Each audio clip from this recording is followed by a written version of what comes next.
Of their children are now dead. An Allen Park man also died when dozens of cars and trucks collided in whiteout conditions. 7 Action News reporter Anu Prakash begins our team coverage from Southwest Detroit. And we know I-75 is back open and new, but what have you learned about the children who died?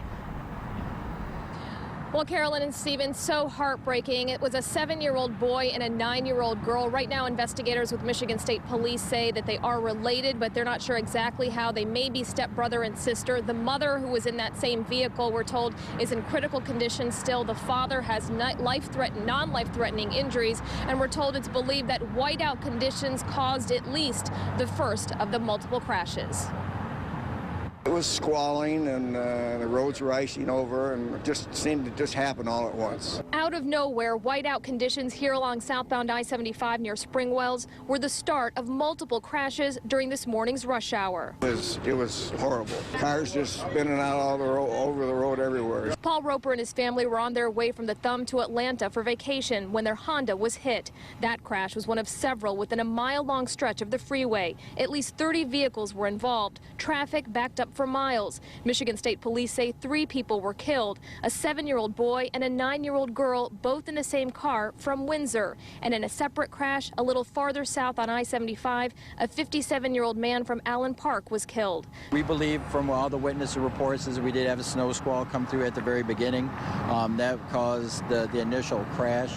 Probably after that, the 6 or 7 sequential crashes were probably due to maybe driving a little bit fast for road condition or a little bit of following too closely. Now, just a little while ago, we heard Dave Rexroth talking about that same weather system in the area. And the time that we have been here, we've seen those snow squalls appear and reappear. And really, it is just so intense. And Lieutenant Shaw with Michigan State Police says this is just a sad, tragic reminder of how quickly the weather can change and how careful we need to be out there on the roads. Meanwhile, that 57-year-old man from Allen Park, investigators have not released his name yet. They are still trying to notify his family. Reporting live in Detroit, Anu Prakash, 7 Action News. Just a tragic situation for all of the families involved. Thank you so much, Anu. Our team coverage continues right now. 7 Action News reporter Tara Edwards. And Tara, you were out there all day talking to people who were still trying to grasp exactly what happened today. So what have you learned? Well, Carolyn and Stephen, I think it's hard for those who have been out here to grasp what happened even hours, many hours after it happened. Those involved in the crash and those who got here as quickly as they could to help out those they know and make sure everyone was okay. She says, I'm in an accident on I-75 on the top of the bridge.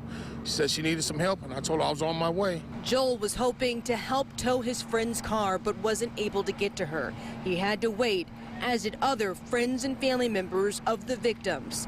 This part of I-75 was an active scene most of the day. It's absolutely devastating. I've never seen something quite this drastic. It felt like time had stopped for Lisa Zarnecki as she waited desperately for her husband to come out of the wreckage along I-75 near Springwells. His vehicle was one of more than 30 involved in the horrific crash. He said he was in an accident, and he said that it was large, that there was 30 to 40 cars. For hours, many finding themselves in the middle of a series of crashes say what happened was surreal. They had to stay at the scene to be questioned by investigators in very cold weather. Buses were brought in to keep those displaced warm. You can see this police officer wrap a blanket around a woman and 2 children. All some remember is seeing a whiteout and then this, accidents along the highway. We just got lucky. We just got lucky. But others not as lucky in this fatal accident.